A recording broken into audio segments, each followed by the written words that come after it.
Majnun sama sekali tidak menyadari pernikahan Laila dengan Ibn Salam. Bahkan, setelah 1 tahun berlalu sejak pernikahan Laila, ia masih tidak mengetahui bahwa kekasihnya telah menikah. Selama waktu itu, perasaan Majnun terhadap Laila tetap tidak berubah. Bahkan, cinta Majnun semakin dalam. Cinta telah menjadikannya seorang pengembara dari satu tempat ke tempat lain, tanpa arah yang pasti. Kesedihan telah membuat tubuhnya kurus dan pucat, dan kondisinya semakin memburuk seiring berjalannya waktu. Ia juga mendengar kabar duka bahwa ayahnya yang telah menua kini tiada, sehingga kesedihannya semakin mendalam, seolah dunia sekitarnya runtuh dalam sekejap. Suatu sore, seseorang melihatnya terbaring kelelahan di bawah semak berduri yang menjalar. Majnun tidak menyadari kedatangan seorang pengendara, bahkan suara derap unta pun tidak ia dengar. Pengendara tersebut seorang pria berkulit gelap dengan jubah hitam. Sosok itu turun dari untanya dan berdiri di dekat Majnun layaknya sosok menakutkan. Suaranya sama menakutkannya dengan penampilannya. Ia menendang Majnun di bagian tulang kering dan berkata, "Hai kamu, ketulusanmu dalam mencintai telah membuatmu terasing dari kenyataan dan membuatmu buta terhadap apa yang sedang terjadi di sekitarmu. Namun, izinkan aku untuk mengingatkanmu, semua pengorbanan yang kamu lakukan untuk Laila sia-sia belaka. Kamu sungguh naif. Apakah kamu benar-benar percaya dia akan setia menantimu? Apakah kamu mengira dia akan menunggu kedatanganmu? Apakah kamu masih berharap akan datangnya cahaya, sementara kenyataannya hanya ada kegelapan?" Majnun membuka mulutnya hendak berbicara, tetapi si pengendara asing itu memotongnya dan mengucapkan kata-kata dengan nada yang lebih tinggi. "Kau benar-benar makhluk yang bodoh dan malang, dan kau telah tersesat. Tidakkah kau menyadari bahwa dia telah menipumu? Kau telah memberikan hatimu padanya, sementara dia telah memberikan hatinya kepada orang lain. Dia telah melupakanmu, Majnun, dan kenangan indah yang kalian miliki telah terbang terbawa angin. Ingatlah, dia telah menikah dengan pria lain, terjebak dalam kenangan indah tentang suaminya, sementara kau terperangkap dalam kesedihan yang mendalam dan penderitaan yang tak kunjung reda. Apakah ini semua adil bagimu? Perhatikanlah betapa dalamnya jurang pemisah yang memisahkan dirimu darinya. Pikirkan sejenak, untuk apa kau masih menyayanginya jika kenyataannya sudah begitu jelas bahwa hatinya tak lagi berpihak padamu?" Setelah ucapan sang pengendara hitam itu terlontar, sebuah erangan putus asa meluncur dari kedalaman jiwa Majnun. Tubuhnya terjatuh ke belakang, dan pada saat itu, kepalanya menghantam batu dengan keras, hingga darah mengalir deras bagaikan air mancur, dan mengubah warna pasir di bawahnya menjadi merah. Ia terbaring tak sadarkan diri, bibirnya masih terkatup seakan menjeritkan sesuatu yang hilang, tak terdengar oleh siapapun di sekelilingnya. Sang pengendara, entah manusia atau jin, merasakan iba mendalam terhadap Majnun. Rasa malu menghimpitnya akibat kata-katanya yang berdampak pada orang yang terasing itu. Ia membungkuk di samping tubuh Majnun yang terkulai, hingga Majnun mulai sadar kembali. Dengan suara lembut, ia meminta maaf, berharap bisa membebaskan jiwa Majnun dari beban yang membelenggunya. "Tolong dengarkan aku. Semua yang kuucapkan adalah kebohongan. Ini hanyalah lelucon menyedihkan. Laila tidak pernah berbohong atau mengkhianatimu, dan ia tidak pernah melupakanmu. Mengenai suaminya, mereka memang menikah setahun, tetapi ia tidak pernah mengizinkannya mendekat. Laila terikat pada pria itu, namun kesetiaannya hanya untukmu. Ia hanya mengurung dalam kamarnya, menderita karena merindukanmu. Tidak ada pria lain dalam pikirannya, dan cintamu selalu menghiasi setiap detiknya." Majnun mendengarkan kata-kata si pengendara asing dengan seksama. Apakah Laila benar-benar tulus? Meski keraguan menghantui, kata-kata itu menenangkan hati Majnun yang terluka. Ia terisak, duduk di pasir dengan air mata mengalir. Ia tampak seperti bocah kehilangan arah atau burung kecil dengan sayap patah. Majnun merasa bingung, ia tak tahu harus kemana. Majnun menyeret tubuhnya yang kurus, kesedihan menyisakan sedikit kehidupan. Hanya Laila yang ada dalam pikirannya. Wajahnya selalu hadir saat ia memejamkan mata. Ia mendambakan percakapan dengan Laila, tetapi bagaimana? Menyadari tak bisa menyampaikan sajak di hadapan Laila, ia meminta angin menyampaikan rasa cintanya. Saat ia mendendangkan syair, angin membawa kata-katanya, tetapi tak ada balasan.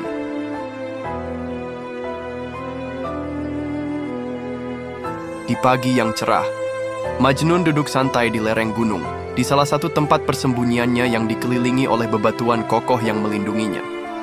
Di sekelilingnya, teman-teman hewannya berkumpul, menciptakan suasana hangat dan akrab. Beberapa dari mereka terlelap dengan nyenyak, sementara yang lainnya siaga menjaga Majnun dengan setia. Cahaya lembut matahari menyinari mereka, menciptakan momen damai yang penuh kehangatan. Tiba-tiba, matanya tertuju pada kepulan debu yang berputar di dasar lembah.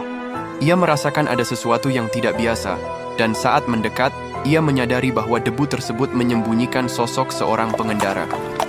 Ketika ia tiba di tepi jalan terjal, sang pengendara menarik tali kekang kudanya, lalu dengan gigih berjuang menaiki jalan berbatu yang curam.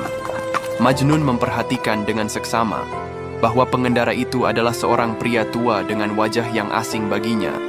Ia mengangkat tangannya, berusaha menenangkan hewan-hewan yang mulai menggeram, dan kemudian melangkah maju dengan semangat untuk menyambut tamu yang datang.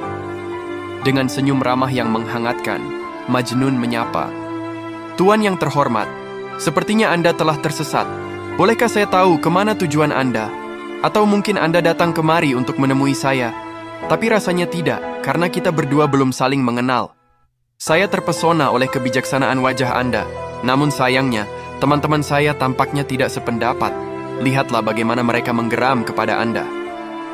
Mendengar ucapan itu, sosok asing berlutut di depan Majnun dan berkata, "Di antara semua makhluk, kau adalah yang mulia, karena kau berhasil menaklukkan makhluk-makhluk liar dan menjadikan mereka sahabatmu. Kenapa kau dan hewan-hewanmu harus takut pada seorang lelaki tua yang lemah sepertiku? Aku tidak ingin mengganggu. Aku hanya datang untuk menyampaikan pesan dari kekasihmu. Ini adalah pesan rahasia, sebuah surat yang belum pernah dibawa oleh siapapun sebelumnya. Surat ini dari dia khusus untukmu. Jika kau ingin aku diam dan pergi, aku akan melakukannya. Namun sebelum itu, izinkan aku menceritakan apa yang terjadi padaku. Beberapa hari yang lalu, secara kebetulan, aku melewati sebuah rumah yang terletak dekat taman hutan kecil yang teduh, lengkap dengan sungai kecil yang mengalir, bunga-bunga beraneka warna, dan pohon-pohon palem yang menjulang tinggi. Aku berjalan-jalan selama beberapa waktu, hingga aku melihat seorang wanita duduk sendirian, tersembunyi di balik dedaunan. Taman itu bagaikan surga, dan wanita itu adalah seorang muslimah yang sangat cantik, yang hanya dijanjikan oleh Allah untuk bersanding dengan para pria beriman. Kata-kata yang keluar dari bibirnya begitu manis. Kefasihannya membuat aliran sungai beriak dan berpercikan, seolah air sungai itu hidup berkat kata-katanya. Matanya begitu memikat, bahkan seekor singa pun akan terpesona saat menatapnya. Meskipun demikian, keindahannya ternoda oleh hati yang hancur. Kesedihan telah membuatnya lemah. Sudah begitu lama air mata menggenang di matanya, hingga kesedihannya tampak jelas. Aku mendekatinya dan menanyakan siapa dirinya, serta mengapa ia begitu sedih. Ia mengangkat wajahnya dengan senyum lemah yang merekah di bibir merahnya. Ia berkata, "Dulu saya adalah Laila, tetapi sekarang saya bukan Laila lagi. Kini saya telah gila, lebih gila dari 1000 Majnun. Ia mungkin seorang pengembara yang tersiksa oleh cinta, tetapi percayalah, penderitaan saya 1000 kali lebih buruk darinya." Pria tua itu menghela napas panjang, menyeka air mata yang mengalir dari matanya, lalu melanjutkan, "Percayalah, ia menikah karena rasa takut." Dia membagikan kisah tentang dirinya dan dirimu. Pada kenyataannya, kaulah satu-satunya yang diharapkannya. Sebelum pulang, ia berkata kepadaku, "Pak Tua, Anda adalah sosok yang sangat jujur dan memiliki hati yang tulus. Entah mengapa, saya merasa dapat mempercayai Anda.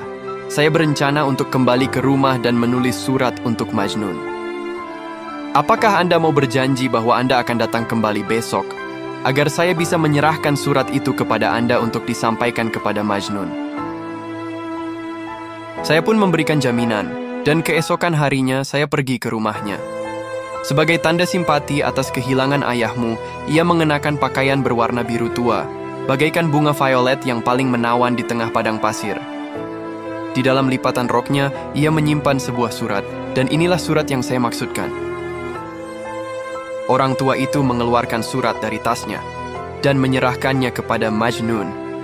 Majnun menatap gulungan yang ada di tangannya seolah ia sedang bermimpi.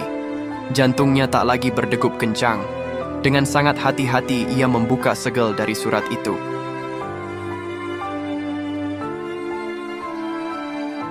"Aku awali surat ini atas nama Allah yang telah memberikan kehidupan pada jiwa dan memberikan pertolongan kepada hatinya. Pengetahuannya meliputi segalanya dan kebijaksanaannya mutlak. Ia maha melihat dan maha mendengar, bahkan doa makhluk-makhluk yang tak dapat berbicara sekalipun. Dialah yang membagi dunia menjadi terang dan gelap. Ia telah memberikan jiwa kepada setiap pria dan wanita, dan ia telah menyalakan jiwa itu dengan obor yang diberi nama akal pikiran, sehingga setiap manusia yang diciptakannya bisa mendapatkan penyelamatan." Surat ini adalah surat duka cita yang dikirimkan oleh jiwa yang dilanda kesedihan kepada sesamanya. Surat ini berasal dariku, seorang wanita tawanan, sedangkan dirimu telah lepas dari rantai yang membelenggumu dan mendapatkan kebebasan. Cintaku, saat aku terikat dalam pelukanmu, berapa banyak hari yang berlalu tanpa cahaya jiwa. Berapa malam derai air mata menghapus kenangan indah kita. Bagaimana kabarmu, sayangku? Bagaimana kau jalani hari-harimu yang sepi? Kemana 7 planet dan surga membawamu, sementara aku terjebak dalam kerinduan? Aku merasakan betapa eratnya kau menjaga jalinan cinta kita, meski jarak memisahkan. Di dalam hatiku, cintaku padamu tetap bersinar, menemukan keagungannya hanya dalam dirimu. Meski rasa kehilangan ini tak pernah sirna. Darahmu mengalir merah di bumi saat fajar dan senja, sementara kau terperangkap seperti permata di pegunungan. Dalam kegelapan, kau adalah mata air Khidir, sumber kehidupan. Kau bagaikan ngengat yang berputar di sekitar cahaya keabadian, mengguncang lautan eksistensi. Namun, kau memilih menghindar dari badai dan bersembunyi dalam kesendirian, ditemani oleh hewan liar. Lidah-lidah mencuat mengarah padamu, menembakkan panah cemohan langsung ke jantungmu, namun engkau tetap tak tergoyahkan. Langkahmu menuju keabadian terus melaju. Karavanmu melangkah mantap menuju dunia yang abadi. Aku paham betapa besar pengorbananmu, hatimu sepenuhnya untukku. Kau rela jadi objek gosip dan fitnah, namun semua itu hanyalah dampak kecil. Kita tak peduli pada apa yang orang lain katakan. Apapun yang mereka lakukan atau ungkapkan, kita hadapi bersama. Aku bisa mengandalkan kesetiaanmu, begitu pula sebaliknya. Andai saja aku bisa mengerti pikiran dan perasaanmu, serta bisa melihat apa yang sedang kau lakukan. Namun bagaimana denganmu? Siapa yang mengisi harimu? Meskipun tubuh kita terpisah jauh, jiwa kita tetap saling terikat dalam satu aliran kasih. Memang benar, aku telah menikah. Tetapi dia bukan kekasihku. Aku tak pernah berbagi ranjang dengannya. Percayalah sayangku, situasi ini telah menguras energiku, hingga aku merasa tak lagi memiliki kekuatan untuk berpikir. Aku berjanji padamu, tak ada satupun yang pernah menyentuh hartaku. Hatiku akan tetap tersembunyi, seperti kuncup bunga yang menawan, namun takkan pernah mekar. Aku mendengar kabar duka mengenai ayahmu, dan itu membuatku merasa sangat sedih, seolah ayahku sendiri yang telah pergi meninggalkanku. Untuk menghormatinya, aku mengenakan jubah berwarna biru tua, dan selama berhari-hari, air mataku tak berhenti mengalir. Apakah kau mengerti, kasihku? Aku telah melakukan segala cara untuk berbagi kesedihanmu, namun satu hal yang tidak kulakukan adalah datang menemuimu, karena itu sangat sulit. Namun apa artinya semua itu? Seperti yang pernah kukatakan, meski fisik kita terpisah, jiwa kita tetap satu. Jiwaku selalu bersamamu setiap saat. Aku tahu betapa besar penderitaanmu dan betapa hatimu yang lembut itu telah tergerus oleh kesedihanmu. Tetapi hanya ada satu cara untuk kita berdua keluar dari kesengsaraan ini, yaitu dengan bersabar dan menahan diri. Kita harus bersabar. Jangan biarkan kesedihan merenggut kebahagiaanmu. Jangan biarkan hatimu menangis seolah mengeluarkan darah, dan jangan pernah merasa bahwa kau sendirian tanpa teman di dunia ini. Bukankah aku temanmu? Apakah keberadaanku di sini untukmu tidak bisa memberimu kekuatan? Sangat salah, kekasihku, jika kau merasa sendirian. Ingatlah kepada Allah yang menciptakanmu. Ingatlah bahwa Allah adalah sahabat bagi mereka yang tidak memiliki teman.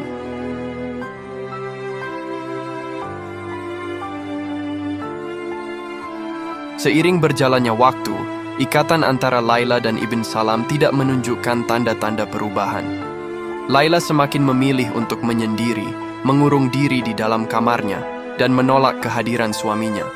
Meski demikian, Ibn Salam tetap setia mencintai Laila tanpa henti. Di mata suaminya, Laila adalah sinar bulan yang memancarkan keanggunan, sementara Laila memandang suaminya sebagai sosok naga yang mencengkeram sinar tersebut. Keduanya terjebak dalam penderitaan. Laila merasakan sakit karena suaminya, dan Ibn Salam pun merana karena Laila. Meskipun tinggal serumah, Laila seringkali menghindar dari suaminya, membuat hati Ibn Salam semakin merana. Apa yang dapat dilakukan seorang pria ketika ia mencintai seorang wanita, namun tak mendapatkan cinta sebagai balasannya? Kesedihan yang mendalam terus menggerogoti jiwa Ibn Salam, meracuni setiap bagian dari kehidupannya. Tubuhnya melemah karena demam, dan napasnya menjadi hangat dan kering, seperti tiupan angin panas dari gurun. Ibnu Salam terbaring tak berdaya, ia merasakan napasnya semakin berkurang. Pada hari keempat, jiwanya akhirnya terbang pergi, bagaikan daun yang diterbangkan oleh angin, meninggalkan dunia yang dipenuhi kesedihan dan lembah yang dipenuhi air mata. Setelah kematian Ibnu Salam, Laila kini merasakan kebebasan. Sama seperti Majnun kekasihnya, meski dengan cara yang berbeda. Sesuai adat pada masa itu, seorang janda harus menutupi wajahnya dengan kerudung dan terlarang melihat siapapun. Selama 2 tahun, harus mengurung dalam kesunyian rumahnya, mengisolasi diri dari dunia dan meratapi kesedihan. Namun inilah yang diinginkan Laila. Ia bisa menumpahkan air matanya tanpa rasa takut akan diketahui orang lain. Laila merasakan kerinduan yang mendalam terhadap kekasihnya. Hanya melalui surat-surat dan puisi yang dapat meredakan rasa sepinya.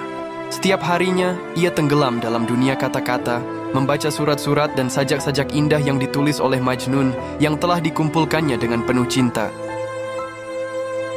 Surat-surat tersebut adalah penghubung antara mereka, dikirimkan oleh orang tua yang pernah menyampaikan pesan cinta untuk Majnun. Begitu menerima surat itu, Majnun segera membalasnya dengan ungkapan perasaannya yang mendalam dan penuh kerinduan. Setiap kalimat yang dituliskan seolah menjembatani jarak di antara mereka, membawa keduanya lebih dekat meski fisik terpisah.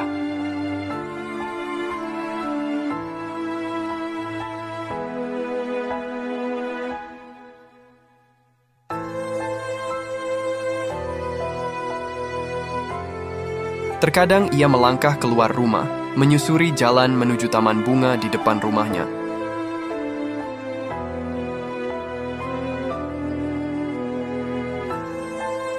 Namun setiap kali ia melakukannya, ia selalu mengenakan cadar, seolah ingin menyembunyikan keindahan wajahnya dari dunia luar.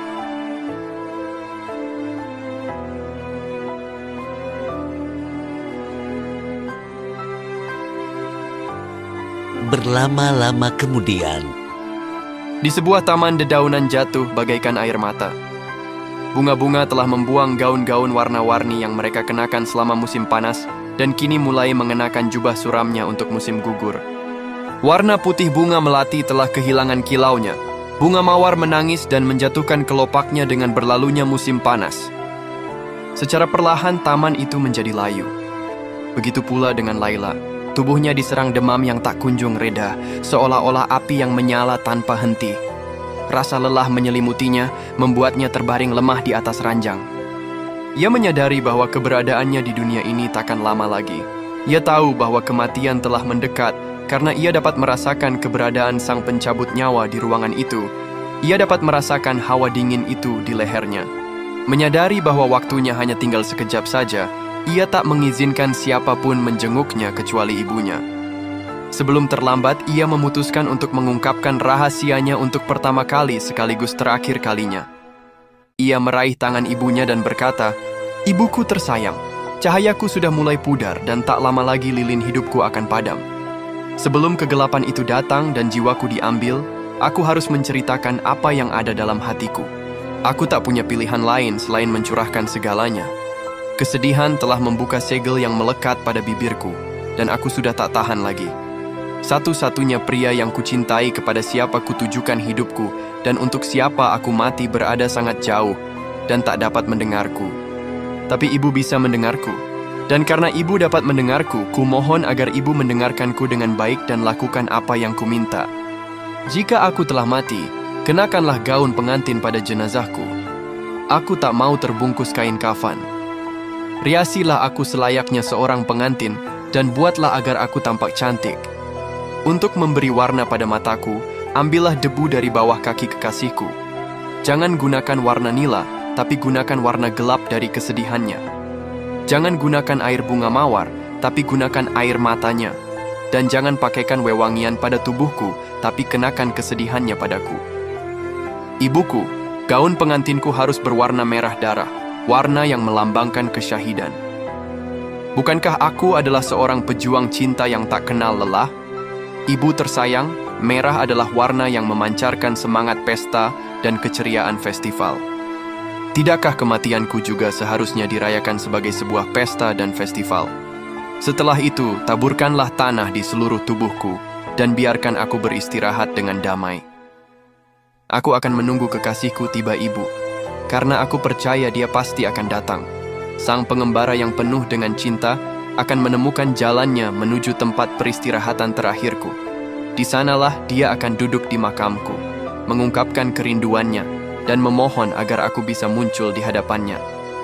Namun selubung tanah makamku takkan pernah terangkat, dan ia akan menangis. Tenangkan dirinya ibu, karena dialah kekasih sejatiku. Perlakukan ia dengan baik, dan tunjukkan kasih sayang kepadanya, seolah ia adalah putra ibu sendiri. Lakukan ini demi cinta Allah, dan karena aku sangat mencintainya. Aku telah mencintainya lebih dari kehidupanku, dan aku berharap ibu akan mencintainya juga. Dugaan Laila ternyata terbukti benar. Begitu Majnun mendengar berita kematian kekasihnya, ia segera berlari menuju makamnya bagaikan halilintar yang digerakkan oleh amukan badai.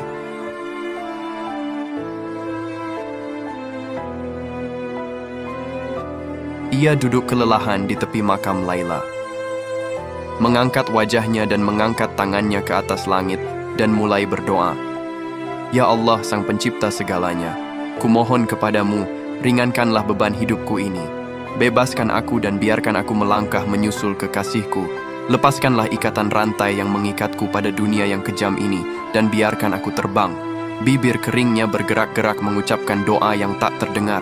Lalu di penghujung nafasnya ia mengucapkan kata, Laila, cintaku. Jiwanya pun terbebas dan menghilang dari dunia yang fana. Maka dibuatlah sebuah nisan baru, dan pada nisan itu tertera, sepasang kekasih terbaring di makam ini. Mereka bersatu dalam kegelapan kematian. Begitu setia saat terpisah, saling mencinta, satu hati, satu jiwa di surga.